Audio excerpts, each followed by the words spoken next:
صاحب ایمان اور کمزور ایمان و منافقین کی نشانیاں۔ ولی امر مسلمین سید علی خامنہئی۔ حقیقت یہ ہے کہ تمہارے لیے رسول اللہ کی ذات میں ایک بہترین نمونہ ہے۔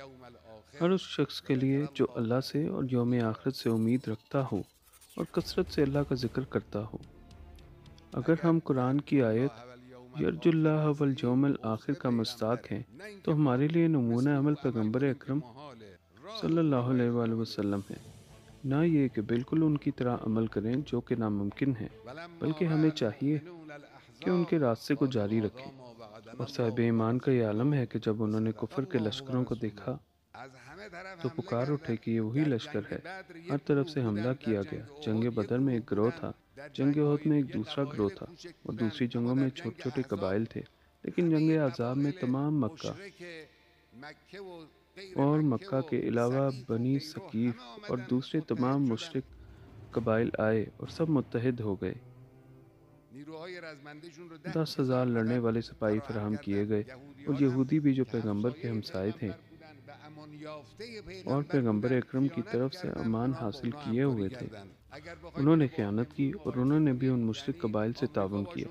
اگر ہم اس واقعے کا آج کے حالات سے موازنہ کریں تو یعنی امریکہ نے ان کی مخالفت کی، برطانیہ نے مخالفت کی، صہیونی حکومت نے ان کی مخالفت کی، اور تیل کی کمائی پر پلنے والی قدامت پسند حکومت نے مخالفت کی، اور پیسے خرچ کیے، اپنی طاقت کو جمع کیا اور جنگ احزاب جیسا میدان سجایا۔ ایک ایسی جنگ احزاب جس نے ان شروع کے دنوں میں بہت ساروں کو دلوں میں خوف پیدا کر دیا، اور جب ان کے گروہ نے کہہ دیا کہ مدینے والوں اب یہاں ٹھکانہ نہیں ہے، لہٰذا واپس چلو، لوگوں کو ڈرایا کرتے تھے، اور آج بھی ایک گروہ لوگوں کو ڈراتا ہے۔ جناب ڈریں، کیا امریکہ سے مقابلہ کو مذاق کی بات ہے؟ امریکی تمہیں سبق سکھا دیں گے۔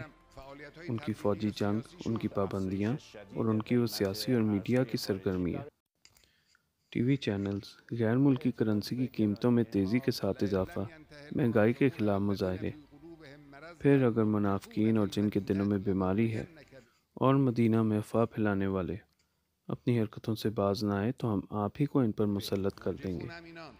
پروپیگنڈے اور افواہیں پھیلانے والے یہی لوگ ہیں۔ خداوند متعال اور اس کے رسول نے ہمیں بتایا تھا کہ اگر توحید پر قائم رہیں اور اگر خدا اور رسول پر ایمان میں استقامت دکھائی تو آپ کے دشمن بھی ہوں گے۔ جی ہاں، یہ ہمیں بتایا گیا تھا، اور اب یہ بات صحیح بھی ثابت ہوئی۔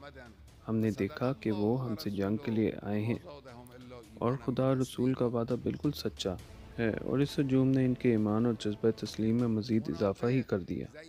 منافق، کمزور اور ایمان اور مریض دل کے افراد مختلف قسم کے گروہ ہیں۔ جب دشمن کو دیکھتے ہیں تو ان کا جسم نازک ٹہنیوں کی طرح کانپنے لگ جاتا ہے، اور اللہ پر ایمان رکھنے والے مومنوں اور خداوند متعال کی راہ میں زحمتیں اٹھانے والوں کو قصوروار ٹھہرانا، ملامت کرنا، ان کو تکلیف پہنچانا اور ان پر دباؤ ڈالنا شروع کر دیتے ہیں۔ مثلاً جناب، کیوں اس طرح کرتے ہو؟ کیوں پیچھے نہیں ہٹ جاتے ہو؟ اور کیوں اپنی پالیسی کو اس طرح سے نہیں بناتے ہو؟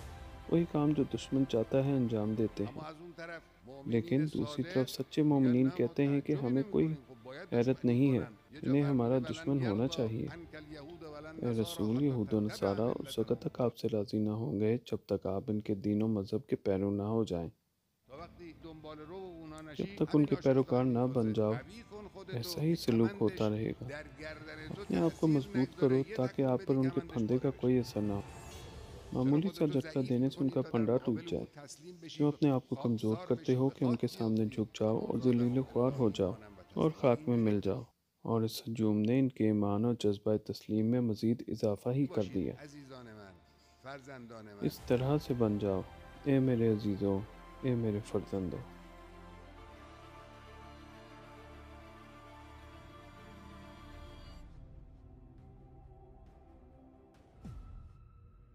اینجا مرکز مقاومت هست.